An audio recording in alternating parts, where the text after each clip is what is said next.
Selamat pagi Bapak Ibu dosen yang terkasih. Perkenalkan, nama saya Agus Marianto. Saya adalah mahasiswa PPG dalam jabatan angkatan batch 3 tahun 2025 dari LPTK Santo Fransiskus Assisi Semarang. Pada kesempatan ini saya akan melaksanakan praktek pembelajaran sebagai bagian dari penilaian uji kinerja. Praktek pembelajaran akan dilaksanakan di Sekolah SMA N 57 Jakarta dengan materi peran hierarki dalam Gereja Katolik, mata pelajaran pendidikan agama Katolik, dan budi pekerti kelas 11 fase F. Demikian perkenalan diri saya. Terima kasih berkat. Selamat pagi anak-anak sekalian. Bagaimana kabar kalian? Baik, ya puji Tuhan masih diberi kabar baik, kesehatan yang luar biasa. Nah, pada kesempatan ini kita semua bisa hadir di sini untuk pembelajaran kita pada hari ini, ya. Untuk mengawali kegiatan pada pagi hari ini, kita akan berdoa terlebih dahulu. Siapa yang memimpin doa? Ya, silakan.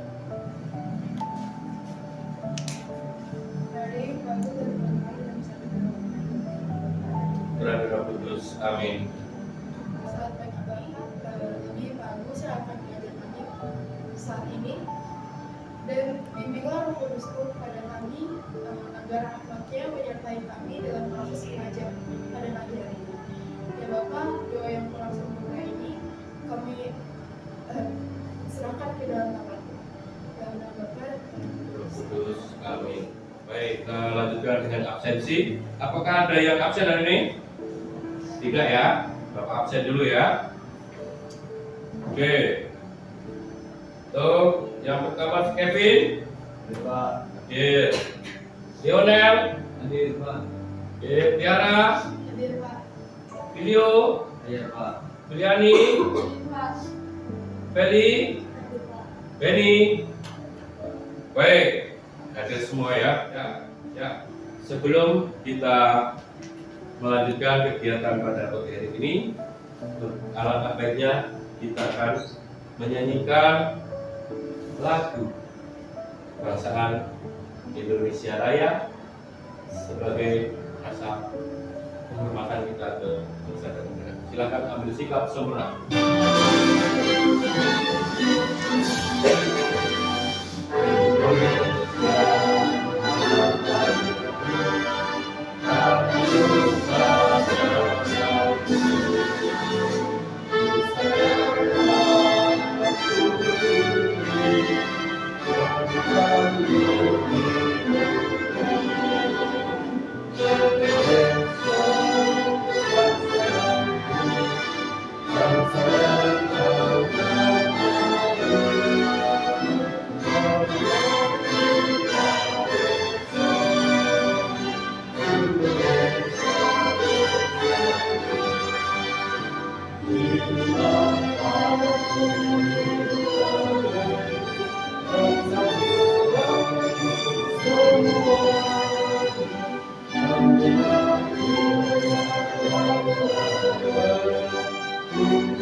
Katolik,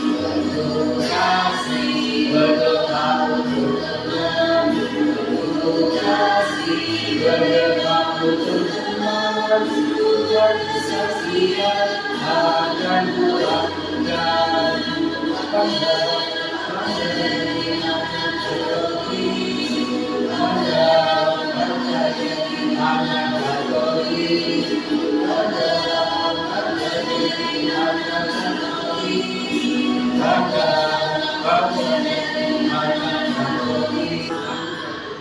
Oke, silakan duduk. Nah, anak sekalian, pada minggu lalu kita sudah mempelajari atau belajar apa itu sifat-sifat gereja. Kalau kita tahu atau masih ingat apa ada berapa sih sifat-sifat gereja? 4. Ya, apa saja? Ya. Ya, 1 kudus, Katolik dan Apostolik. Nah, maksudnya gereja yang apostolik itu yang bagaimana? Ya? Iya, gereja yang apostolik juga akan disebut mengikuti ajaran para rasul, ya. Nah, seperti tertulis dalam kitab suci Matius 28 ayat 16 sampai dengan 20. Nah, di situ disebutkan bahwa warisan iman seperti yang tertulis dalam kitab suci, ya, dilestarikan dalam bentuk pengajaran resmi gereja. Itu juga ada tertuang di dalam Lumen Gentium artikel 23, ya. Nah, berkaitan dengan apostolik, kita akan belajar tentang hierarki gereja. Kenapa apostolik langsung nyambung ke hierarki gereja? Karena yang kita tahu bahwa apostolik adalah turunan dari para rasul. Nah, dan hierarki sendiri terutama yang dipimpin oleh seorang paus adalah siapa? Wakil Tuhan di dunia, betul ya. Nah, oleh karena itu, apakah kalian sudah pernah akan siapa pemimpin siapa? Pemimpin gereja kalian sudah pernah mendengarkan belum? Seperti Romo, Paus, Uskup. Sudah? Sudah dong, harusnya sudah. Kalau belum ya sebaiknya kita selalu berdoa mereka supaya apa? Di dalam panggilan beliau dalam melayani umat selalu terberkati, selalu diberikan kelancaran, ya, sehingga dapat menggembalakan kita, ya. Oke. Nah, siapakah beliau? Paus siapa? Paus Leo. Menggantikan siapa? Paus Fransiskus. Lalu ini siapa ini? Kardinal Sulario. Siapa beliau?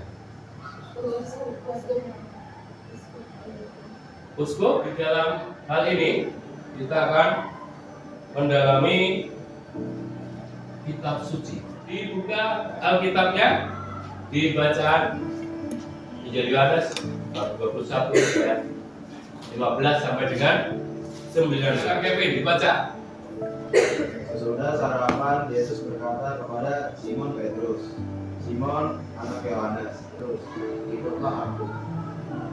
Oke, baik. Di Injil Yohanes 21 ayat 15 sampai dengan 19 berbicara tentang apa?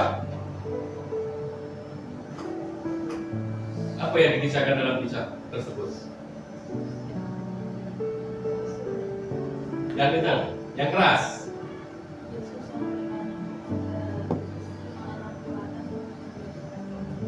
Ya, Yesus yang bertanya kepada Simon, anak Yohanes, apakah dia mengasihi? Ya. Nah, secara keseluruhan bagian ini akan menekankan kasih, ya. Kasih yang bagaimana? Kasih yang ada pengampunan, ya, peneguhan, terus ada pelayanan, Petrus di situ, ya. Dan panggilan untuk mengikuti jejak Yesus, ya. Oke. Lalu yang kedua, bagaimana isi percakapan antara Yesus dan Petrus? Ya. Bagaimana isi percakapan antara Yesus dan Petrus? Apa? Isinya tentang apa? Percakapannya kasih, ya. Sama. Di situ percakapan ini menunjukkan ada pengampunan, ada panggilan kembali dan tanggung jawab pelayanan baru bagi Petrus, ya. Nah, lalu apa makna percakapan antara Yesus dan Petrus dalam bahasa? Oh, mengikuti Yesus untuk melayani. Ada lagi? Ya, melayani. Di sini tertuang dengan jelas ajakan bahwa kita diajak untuk melayani. Ya, Petrus diajak melayani dengan sepenuh hati. Ya, dan apa namanya? Mengandung pesan bahwa pengampunan Allah itu memberikan jalan bagi kita untuk hari depan. Yang keempat, menurutmu mengapa Yesus memilih Petrus? Ya, Petrus berani. Selain itu, ayo yang lain. Selain Petrus berani apa? Memiliki hati yang tulus. Terus apa lagi? Rendah hati, Pak. Rendah hati. Oke, apa lagi? Jadi, mengapa Yesus memilih Petrus? Karena hati yang tulus, ya, keberanian dan potensi memimpin. Ada Petrus bisa untuk memimpin. Di situ, maka Yesus memilih Petrus. Ya. Lalu kita melihat pemerintahan, nggak usah jauh-jauh dari pemerintahannya di sekolah. Di sekolah paling tinggi jabatannya siapa? Kepala sekolah, ya kan? Terus ada wakilnya, ada stafnya, ya kan? Dari situ. Nah, ini yang kita maksud dengan hierarki dalam gereja adalah susunan. Terus apa lagi?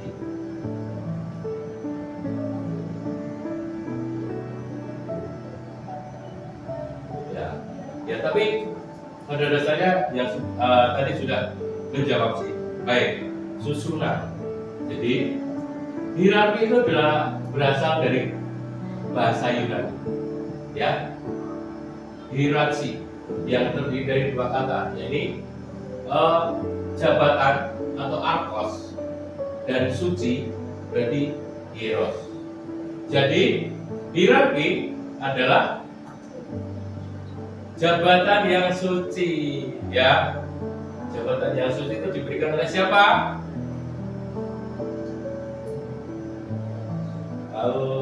Terus siapa lagi? Siapa lagi? Kardinal. Terus Romo, ya. Yang terakhir siapa? Diakon, ya. Jadi jabatan suci itu diterimakan oleh paus, uskup, imam, dan diakon, ya. Lalu mereka yang mempunyai jabatan karena mendapat penyucian melalui tabisan, maka mereka sering juga disebut kuasa tertapis. Ya.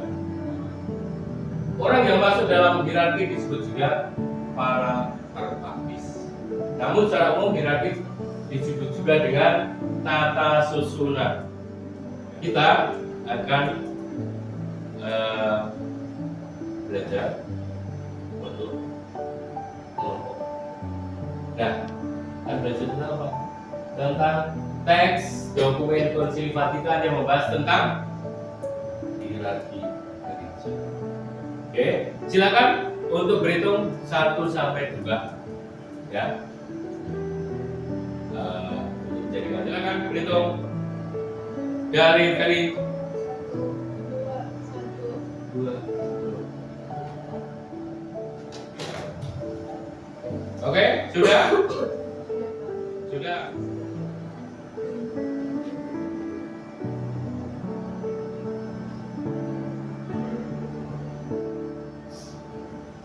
Nah, mungkin bisa kalian Hai Sobat Kosos, hampir sekarang terlihat kita akan membahas sedikit tentang hierarki dalam sejarah. ya.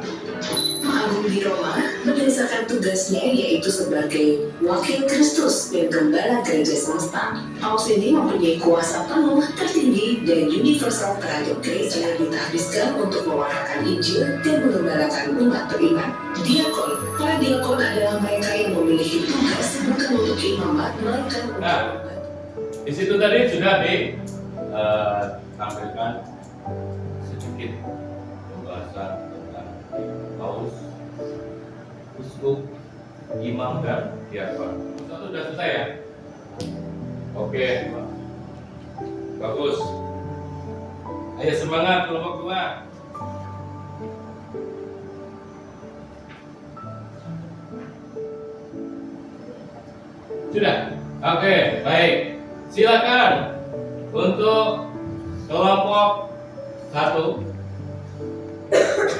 untuk menampilkan hasil diskusi. Yang nomor 1, bagaimana struktur kepemimpinan hierarki dalam gereja Katolik. Berdasarkan Lumen Gentium 18-20, struktur gereja Katolik bersifat hierarkis dan kolegial, yaitu terdiri dari paus sebagai pemimpin tertinggi gereja bersama para uskup yang merupakan penerus para rasul, dibantu oleh imam dan diakon sebagai pelayan Allah. Lalu pertanyaan nomor 2, siapakah paus itu? Apa tugas dan fungsinya dalam gereja Katolik? Berdasarkan Lumen Gentium ayat 22-23, paus adalah pengadil Santo Petrus dan kepala tertinggi gereja Katolik di dunia, yang memiliki kuasa penuh, tertinggi dan universal dalam gereja. Tugasnya adalah menjaga kesatuan dan persatuan seluruh gereja, menjadi gembala bagi semua umat beriman. Lalu jawaban nomor 3, siapa uskup itu? Apa tugas dan fungsi dalam gereja Katolik? Berdasarkan Lumen Gentium ayat 21-25, uskup adalah penerus para rasul yang menerima kepenuhan sakramen tahbisan. Ia menerima keuskupan sebagai gembala umat Allah di wilayahnya. Tugas utama uskup adalah mengajar, yakni mewartakan Injil dan menjaga ajaran iman, menguruskan, memimpin perayaan sakramen, serta memimpin, mengatur dan mengembangkan umat di keuskupan. Keempat, siapakah imam itu? Apakah tugas imam berfungsi dalam gereja Katolik? Berdasarkan Lumen Gentium ayat 28, imam adalah rekan kerja uskup dalam pelayanan gereja. Mereka diangkat untuk menggembalakan umat Allah dan mempersembahkan kurban Ekaristi. Tugas imam adalah mewartakan sabda Allah, merayakan sakramen-sakramen, membimbing umat Allah dalam persekutuan iman. Sekian presentasi saya, terima kasih. Baik, terima kasih. Yo, kelompok 2 dilanjutkan. Yo, silakan. Pertanyaan nomor 1, bagaimana struktur atau hierarki pemimpinan gereja Katolik? Yang namanya paus, pemimpin tertinggi, uskup, kardinal, imam, dan diakon.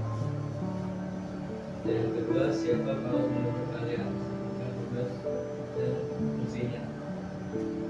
Jawabannya, menurut kelompok kami, paus merupakan wakil Tuhan di dunia, tugasnya menggantikan para rasul dalam memimpin umat Katolik. Paus memiliki kuasa tertinggi. Yang nomor 3, siapa uskup dan tugas? Jawabannya, uskup adalah pemimpin gereja setempat di suatu wilayah yang bertanggung jawab atas gereja Katolik di daerah setempat. Yang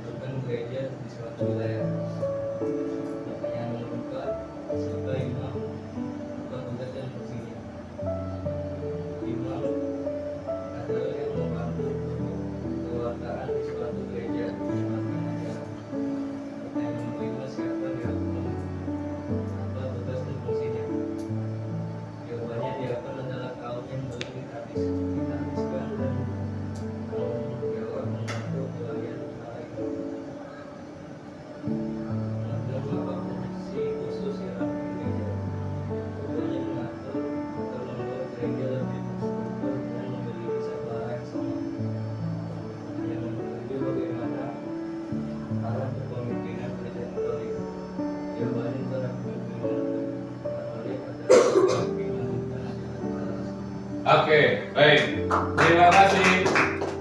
Struktur hierarkis gereja yang sekarang terdiri dari dewan uskup dengan paus sebagai kepalanya dan para imam serta diakon sebagai pembantu uskup ini akan lebih memperjelas kita tentang bagaimana sih hierarki gereja Katolik itu yang sesungguhnya. Lalu seperti yang kita tahu bahwa paus itu adalah pemimpin gereja Katolik yang terpaling tertinggi. Adanya di mana? Paus ada di mana? Vatikan, ya. Paus ada di Vatikan.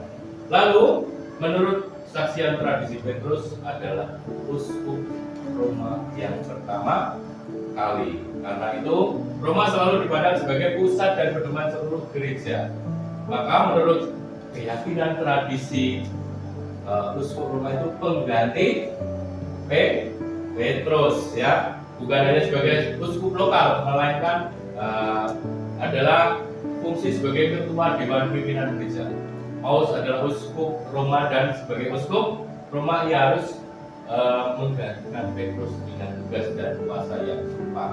Ya. Lalu uskup adalah sebuah jabatan suci yang diberikan kepada seseorang yang telah menerima sakramen tabisan berupa 3, diakon, imam, dan uskup. Lalu tugas pokok uskup di tempatnya sendiri dan paus bagi seluruh gereja. Tugas hierarki yang pertama dan utama adalah mempersatukan dan mempertemukan umat. Tugas itu boleh disebut tugas kepemimpinan para uskup. Ya. Lalu setelah uskup ada imam, ya. Imamnya bagaimana? Bertugas di mana? Di gereja atau di paroki-paroki. Lalu diakon bertugas di mana? Ada di gereja juga, ada di paroki juga, ya. Nah, oke, sampai sini ada pertanyaan? Baik, tidak ada. Kalau tidak ada, kita akan membuat sebuah refleksi atau doa. Bagaimana sih? Apa hal baru yang kalian peroleh dari pembelajaran ini atau diskusi tadi yang sudah kita jalani. Terus yang kedua, bagaimana corak kepemimpinan dalam gereja Katolik? Terus yang ketiga, masih relevankah kepemimpinan dalam gereja Katolik saat ini? Ya, maka akan memberikan sebuah kertas yang di situ ada refleksi, harus kalian isi, ya. Nanti yang terakhir adalah pimpin doa. Silakan dikerjakan langsung, ya.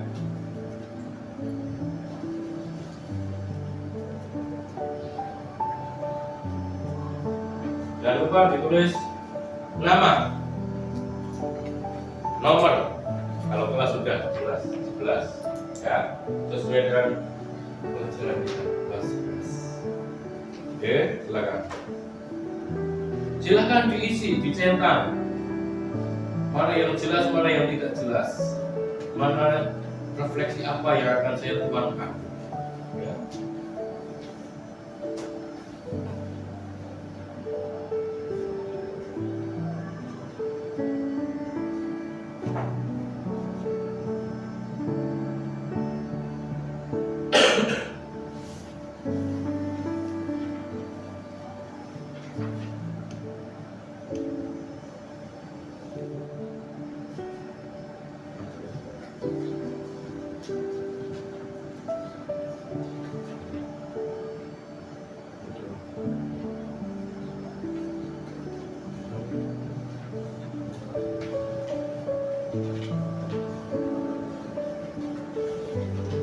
Ya,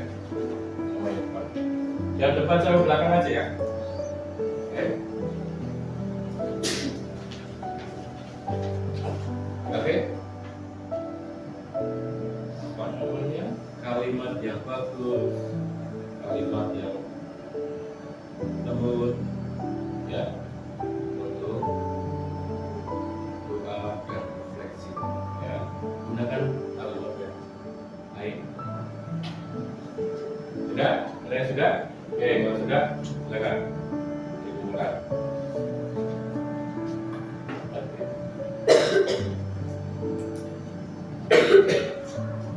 Ya.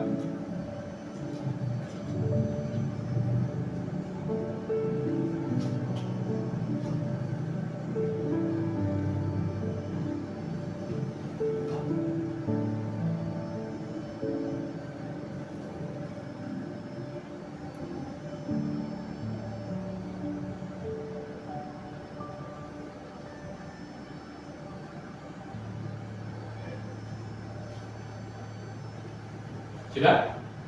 Ya.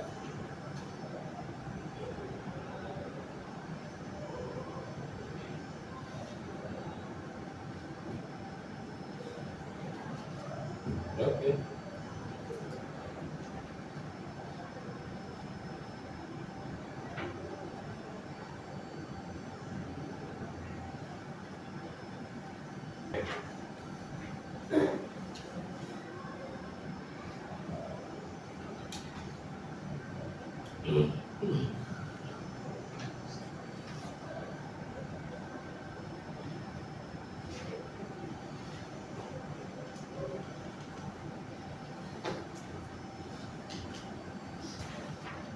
Sudah, Bin?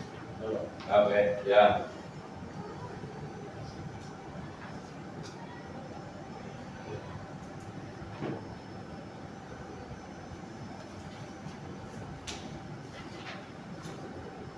Oke, ya. Sudah kumpul semua ya? Baik. Terima kasih anak-anak untuk pembelajaran hari ini yang berkaitan dengan dinasti selanjutnya. Kita akan akhiri pertemuan pada pagi hari ini dengan berdoa. Silakan kami berdoa.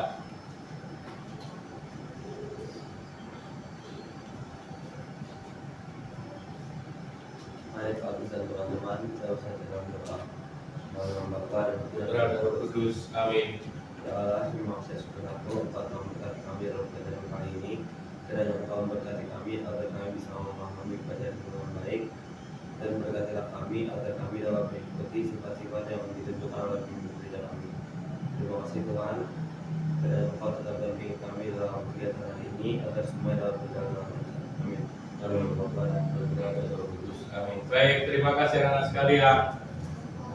Terima kasih Pak. Ya.